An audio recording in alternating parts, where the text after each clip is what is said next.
Good evening, everybody. Namaste.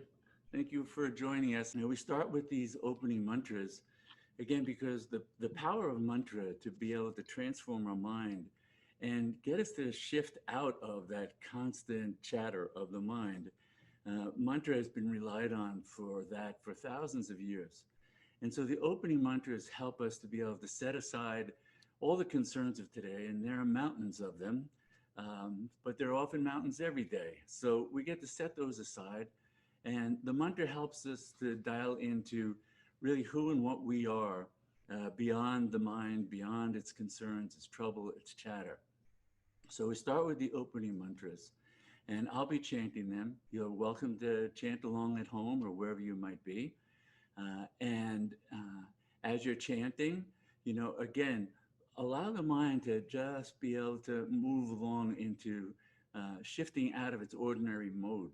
So even if you're just listening, be able to sort of begin to dial into just the kind of the vibration, the energy of the mantra, because that's where the real power in mantra lies. So we'll start with the opening mantras.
Namaste. Good evening again, everybody. It's my privilege to be able to welcome you all with all my heart and be able to share this time together where literally around the world, we can meet in one place and be able to share the power of meditation and the power of community, being able to come together. That's so critical. Buddha talked about the three jewels, and one of the jewels is Sangha, a group of like-minded seekers who can get together and be able to support each other in the practices. So that's what we're here for, and that's what we're making available each Thursday night now via the Zoom kind of technology. So one of the things that, with the power of mantra is that kind of stillness that we can settle into after a chant. That stillness is really seen as the real essence of mantra. The essence of mantra is a throb of consciousness in absolute stillness. Out of that stillness, forms arise. Out of the stillness, the form of mantra arises as a vehicle. And so when we engage in mantra as a sound form, as words and sounds and chants, it's in order to give the mind the vehicle for being able to come back to the stillness and the quiet, out of which mind actually arises as well. And so finding that place of stillness, of absolute silence, that lies beyond the mind, doesn't necessarily mean, quieting the mind. Sometimes the mind is very busy, but all of the busyness of the mind, all the thoughts that go on in the mind are held in a larger context of the stillness, the spaciousness of consciousness. And that's what the practices of the use of mantra and the practice of meditation is empowering us to be able to access that and then bring that into each moment and gain the kind of steadiness, the wisdom. In that stillness is what also Buddha talked about as the four immeasurables. And the four immeasurables are kind of qualities of what's that pure awareness, that pure consciousness itself. And it's boundless love, it's boundless compassion, it's boundless joy, and boundless equanimity. One living presence that has those really inseparable qualities to them that makes up the foundation of what we are. So the practices are really aimed at what prevents us from knowing that moment by moment.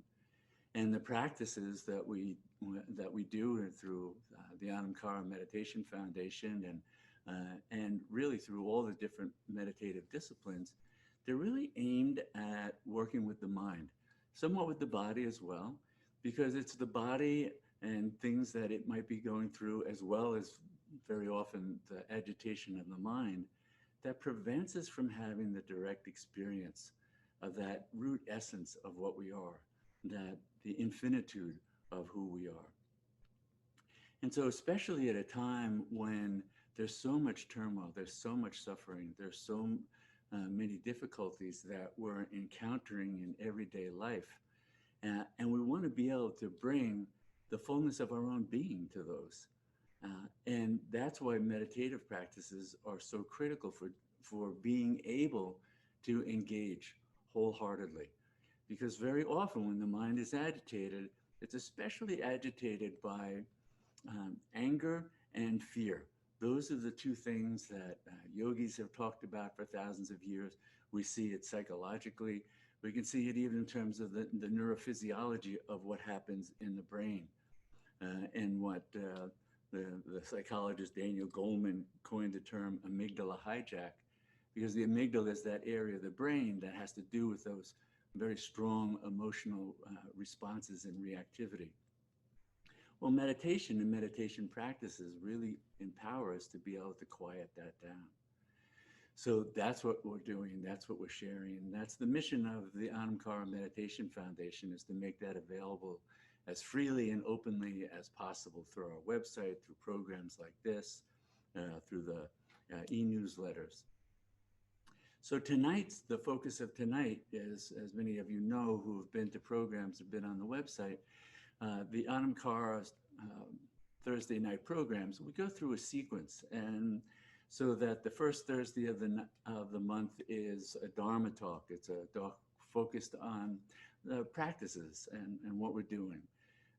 And the second Thursday night has to do more with kind of a contemplative practice and looking at texts and scriptures from the yogic tradition or Buddhist tradition or Christian tradition, or what different spiritual traditions that shed light in different ways on what this highest truth is, on what the experience of it is.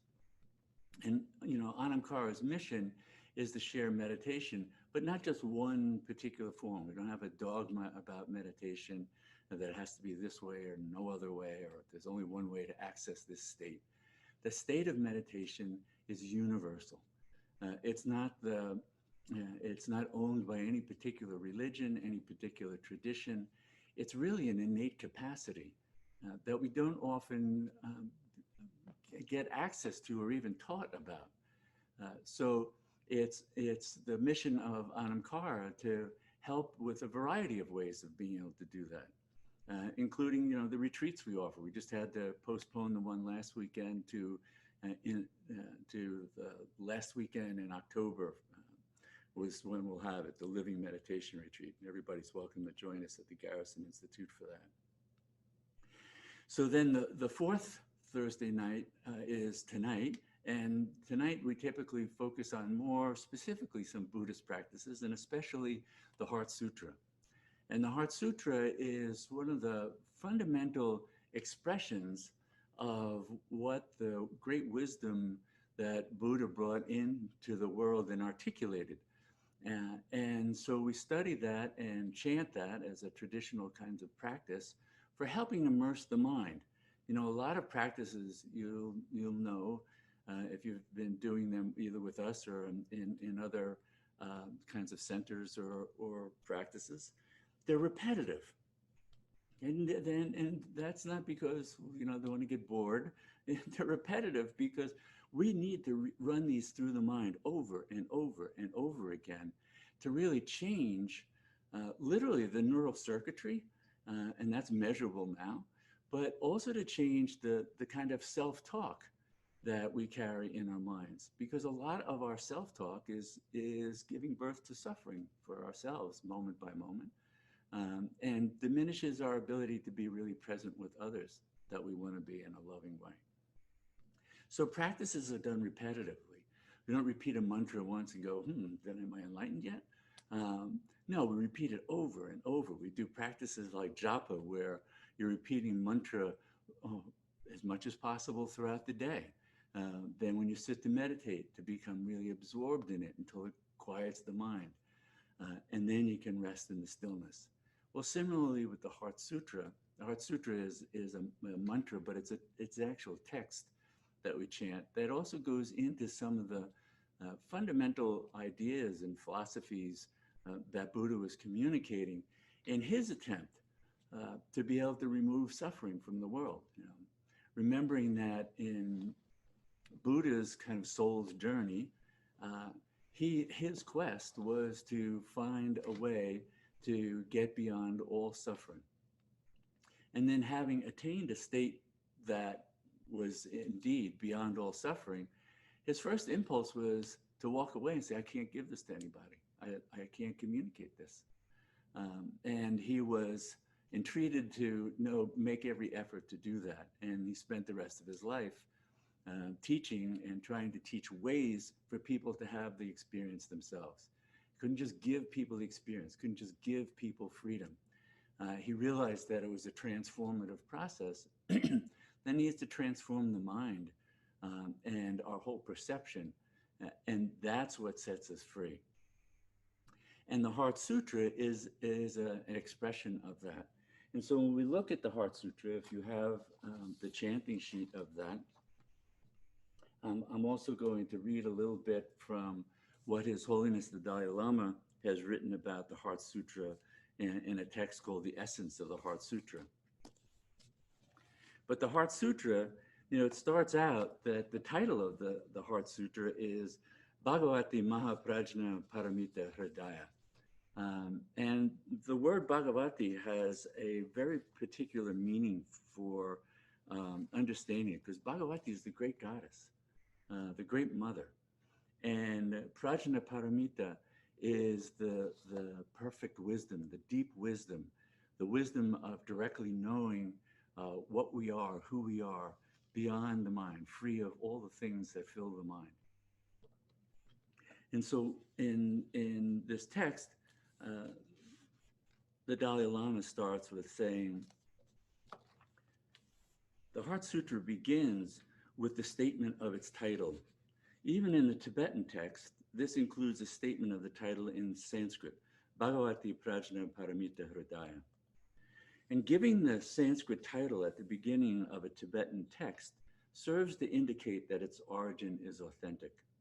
It also demonstrates the tremendous respect that the Tibetans traditionally have for texts that were translated from the Indian language and for the Indian tradition itself. The Tibetan text of the Heart Sutra title reads, the heart of the perfection of wisdom, the Bhagavati. The term Bhagavati has the connotation of mother. Thus, the perfection of wisdom is likened to a mother who gives birth to the Buddhas, the noble beings, the bodhisattvas. Perfection of wisdom in the title indicates the subject matter of the text. The term heart suggests that among the vast corpus of the Perfection of Wisdom sutras, the text at hand is the pith, it's the essence, it's the concise presentation of the teachings elaborated upon in the rest of the Perfection of Wisdom sutras. And this sutra lies, as it were, at the very heart of these teachings. So that gives you a sense of the context of what the Heart Sutra is about. But I think what's often not spoken about as much, but is really interesting about the Heart Sutra, because it starts out talking about Avalokiteshvara and Shariputra. And these were two great bodhisattvas, two very highly attained, they were students of Buddha, and they had great attainment themselves in wisdom. And so the story is that the Heart Sutra came about because these two bodhisattvas, Avalokiteshvara and Shariputra, were sitting with the Buddha, often called the Holy One. They were sitting with Buddha, and he was deep in samadhi. So he was deep in the state of Prajna Paramita, deep in that state of wisdom consciousness, the unity consciousness. Having left behind all the ordinary senses of self that we normally, every one of us, carries around with us. And Avalokiteshvara and Shariputra were with him at that time, and they were sitting with him. And Avalokiteshvara also goes into that same state, as if drawn by the very power of consciousness of Buddha himself. And Shariputra then, who is with him, begins this dialogue with Avalokiteshvara, in which he begins from that state of sublime consciousness to talk about what it looks like to be in that state. So that for then on, generation after generation, thousands of years now, they've served as a window into that state, not just the state of Buddha. They're talking about the state that each and every one of us is capable of knowing directly. And just as like you want to have a map and you want to have some signposts so that as you're traveling along, you can see, oh, this is what you might start to see. And that lets you know that you're getting close or you're in that place, because this is foreign territory for most minds. The Heart Sutra then begins to unfold that. And so Avalokiteshvara, and it says, he's coursing through deep Prajna Paramita, and he clearly saw that all five skandhas are empty, transforming all suffering and distress. And so the five skandhas in the Buddhist tradition are a way of describing what you might perceive and can perceive right now. If you close your eyes and just begin to notice that inner space of awareness, that inner sky of consciousness. Well, in that inner sky of consciousness, there are lots of things going on. There are thoughts and feelings, memories, images, all kinds of things are appearing within that light of consciousness, illuminating these contents of mind. So imagine now you're in that state, you're looking at these, and you can start to give them categories. You can say, oh, some of those things are just forms passing through. Some are perceptions. Some are mental formations. Others are related to the limited I consciousness of my ego mind. Well, those are the five skandhas. Skandha just means heaps or aggregates. So it was really almost like what we might do in cognitive psychology or in mindfulness, where we talk about thought labeling, that as a thought arises, you just go, oh, it's the past, and you let it go. Oh, that's a thought about the future, let it go. Oh, that's just a sensation, let it go. So this happens to be the categories, the labels that Avalokiteshvara was communicating to say, oh, I see. If you see that whole wide expanse of consciousness, you can reduce it down to these 5 aggregates and see they're all ephemeral. They're all coming and going. But they're the things that we're identified with. You know, a sensation comes up in the body. When a sensation comes up in our body, we don't usually step back and go, oh, it's this sensation. We go, oh, that's me. I feel this. I sense that. A feeling comes up. We don't just go, oh, there's a feeling passing by. We go, no, I feel that. It might be I'm annoyed, I'm happy, I'm sad. We become the feeling. We identify with it.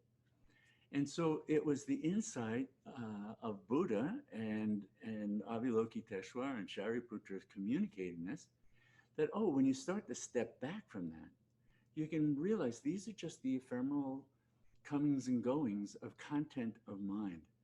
You're none of those things.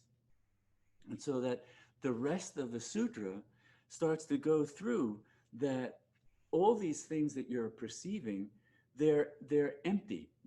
And in Buddhist terminology, empty means ephemeral. They're just passing by. They're just moving through. You don't have to become identified with it and take it on as I am that thing. Because when we do that, yes, we enter that, whatever that may be, a feeling, and we suffer the consequences of being totally bound and limited in our consciousness, our awareness. So it's as if a thought or a feeling is a container. And so when the container arises anger, if we just leave it as a container and don't identify with it, we don't enter it. But when we enter it by going, I am angry, now we've entered that container and we experience the shape of that container, the shape of anger, the sensations of anger, the feelings of anger, the ways it shifts our perception. The same with fear, the same with one thing after another. So Buddha was talking about a very sophisticated psychological insight, as well as saying, and because this consciousness, this wide open field of awareness can perceive it free of identification with any of those things, that's innate to each and every one of us. We can get to that state as well. And so the Heart Sutra then goes through, really, in a sense, negating all the things that we typically are identified with, that we're born, whether we're pure, whether we have gains, we have losses, that there's no eye, ear, nose, tongue, body, mind, all the things, our very bodily self. No, that's not you. That's just a perception. That's just something you can step back from. And it's from having stepped back from all those things that one then enters Prajna Paramita, the deep wisdom, the wisdom that knows that, yes, those things are there. They don't define you. They don't contain you. They don't bind you. Your pure awareness and those 4 immeasurable qualities don't fit in any of those little containers. Little rays of it might fit, but not the whole. And to experience the whole is to move into that state that is literally beyond suffering, the suffering that comes from the conditioned mind. So the Heart Sutra is a practice that, when done repeatedly, starts to really shift the mind, teaches it, no, step back, step back, step back, step back from automatically identifying with this and then being driven to follow through with it. Step back, that freedom is there. And that more and more then is opening the state of deep Prajna Paramita, this deep, profound, perfect wisdom of knowing. That's an innate capacity for every being. So that's what Buddha was trying to convey through Avalokiteshvara in dialogue with Shariputra. And so this practice of being able to immerse our own awareness in that over and over again as a practice has been passed along generation after generation after generation for 2,500 years, helping others to realize what's their true nature. Though I have to say, Buddha wouldn't call it that. It wouldn't want to confine it to a nature. It's really the reality that's beyond the mind and doesn't have any concept, not even true nature is gone. And later on in the Heart Sutra, there's no attainment, there's no non-attainment. Those are all concepts, all that exist within the framework of the conditioned mind. So what we do when we're doing this practice is it's a practice where we chant it. Now this is going to be in English, and chanting, it means we read it aloud in unison. I can't hear you, and you could just be listening. That's fine as well. If you don't have the sheet, or you just want to listen, close your eyes and really take in and contemplate the profound meaning that's in this, that's fine too. We're just running this through because it's like having an insight into Buddha mind. And Buddha mind is your mind. But we're so typically identified with conditioned mind, we don't get that glimpse.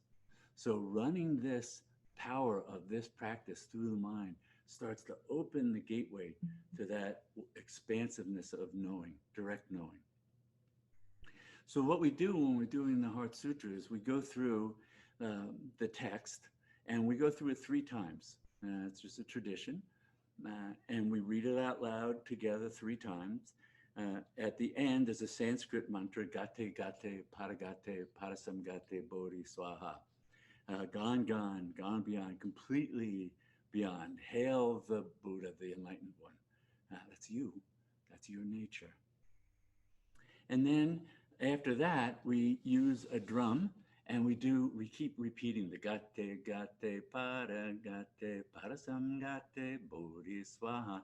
And I'll be using a drum with that. Then we just sit in the stillness. Then we just enter the spaciousness that is opened up by the power of this practice and the power of this mantra. And we'll sit in that stillness for about 25 minutes. And then at the end of the meditation, I'll ring a gong. And then we'll chant a few rounds of mantra and wrap up the program then. And then open up the audio and the video from folks. So I'm going to start this now and go through the 3 times, and then start doing the gate, gate, paragate, and then we'll go into the silent meditation. So here we go.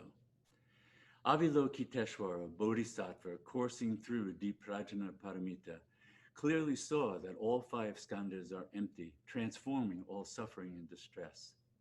Shariputra, form is no other than emptiness, emptiness no other than form. Form is exactly emptiness, emptiness exactly form.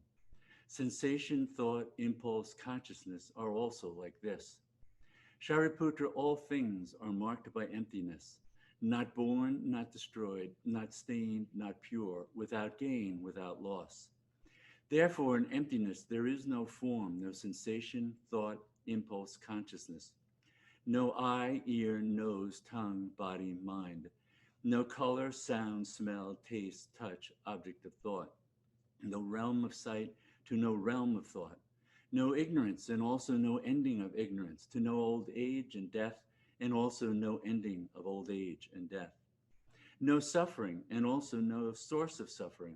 No annihilation, no path. No wisdom, also no attainment. Having nothing to attain, bodhisattvas live Prajna Paramita with no hindrance in the mind. No hindrance, thus no fear.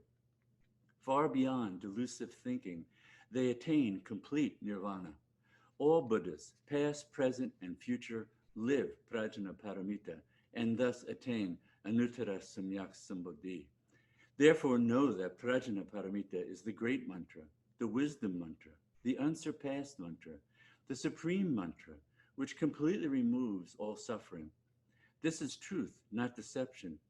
Therefore, set forth the Prajna Paramita mantra.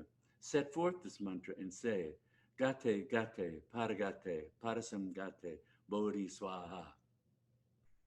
Avalokiteshvara, Bodhisattva, coursing through deep Prajna Paramita, clearly saw that all 5 skandhas are empty, transforming all suffering and distress.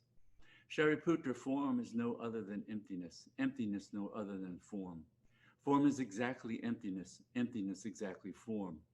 Sensation, thought, impulse, consciousness are also like this.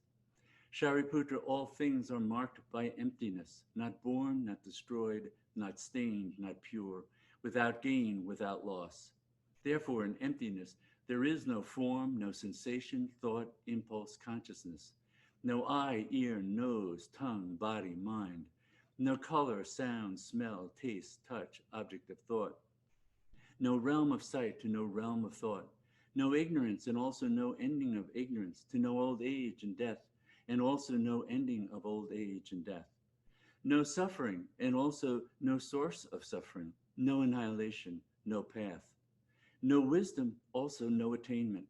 Having nothing to attain, bodhisattvas live, Prajna Paramita, with no hindrance in the mind. No hindrance, thus no fear. Far beyond delusive thinking, they attain complete nirvana. All Buddhas, past, present, and future, live Prajna Paramita and thus attain Anuttara Samyak Sambuddhi. Therefore know that Prajna Paramita is the great mantra, the wisdom mantra, the unsurpassed mantra, the supreme mantra, which completely removes all suffering. This is truth, not deception. Therefore set forth the Prajna Paramita mantra. Set forth this mantra and say, Gate, Gate, Paragate, Parasamgate, Bodhi Swaha. Avilokiteshvara, Bodhisattva, coursing through deep Prajna Paramita, clearly saw that all five skandhas are empty, transforming all suffering and distress. Shariputra, form is no other than emptiness, emptiness no other than form. Form is exactly emptiness, emptiness exactly form. Sensation, thought, impulse, consciousness are also like this. Shariputra, all things are marked by emptiness, not born, not destroyed, not stained, not pure, without gain, without loss.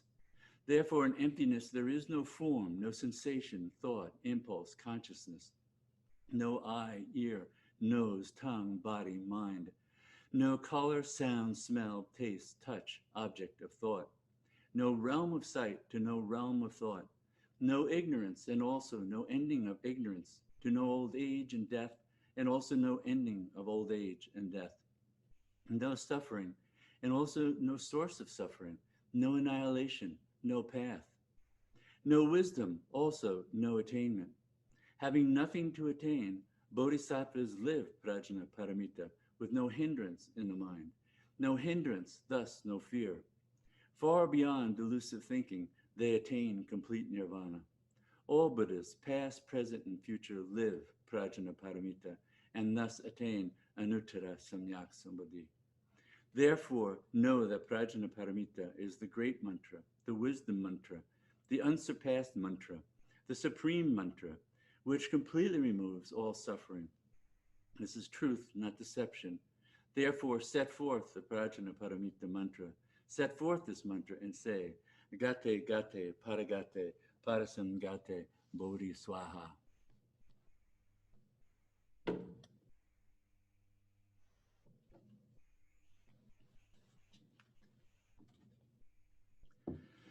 Gate, Gate, Paragate, Parasamgate, Bodhi Swaha. Gate, Gate, Paragate, Parasamgate, Bodhi Swaha.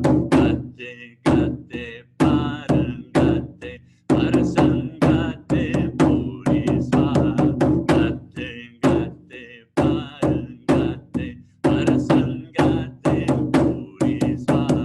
Gate, Gate, Paragate, Parasamgate, Bodhi Swaha.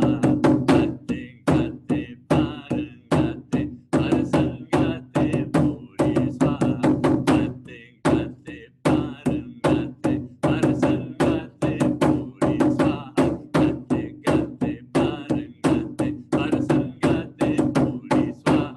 Gate, Gate, Paragate, Parasamgate, Bodhi Swaha. Gate, Gate, Paragate, Parasamgate, Bodhi Swaha.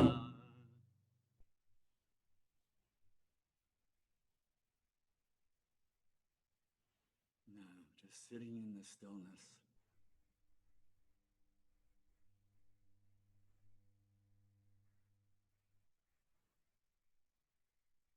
No matter what you see arising in that inner sky of awareness, it's empty, empty. Moment by moment, we step back and let go of the habit of mind of identifying with this or that passes through that sky of awareness. Shifting attention to the boundless spaciousness of that awareness itself. And rest there.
Shivaya.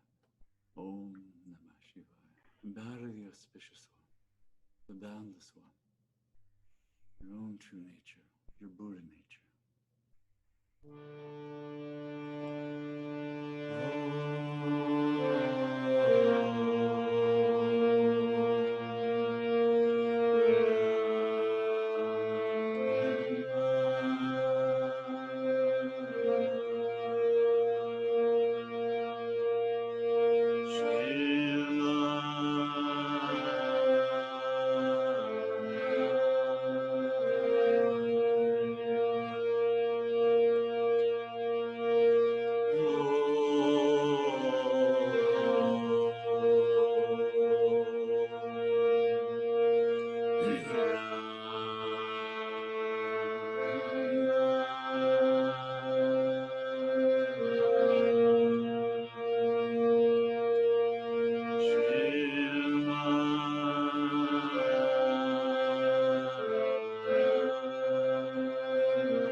And we end with this prayer.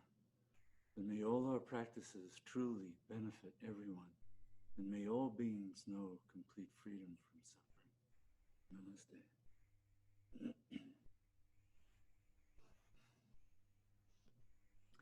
You know, the Heart Sutra and what it talks about can seem a bit abstract, especially in a time when there's so much going on and so much suffering.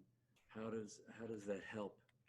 And so part of it is to understand that our capacity to meet that suffering, to be fully present with that suffering, is expanded when we get free of the mind. And that's really what Buddha was talking about, is how to get free of the mind.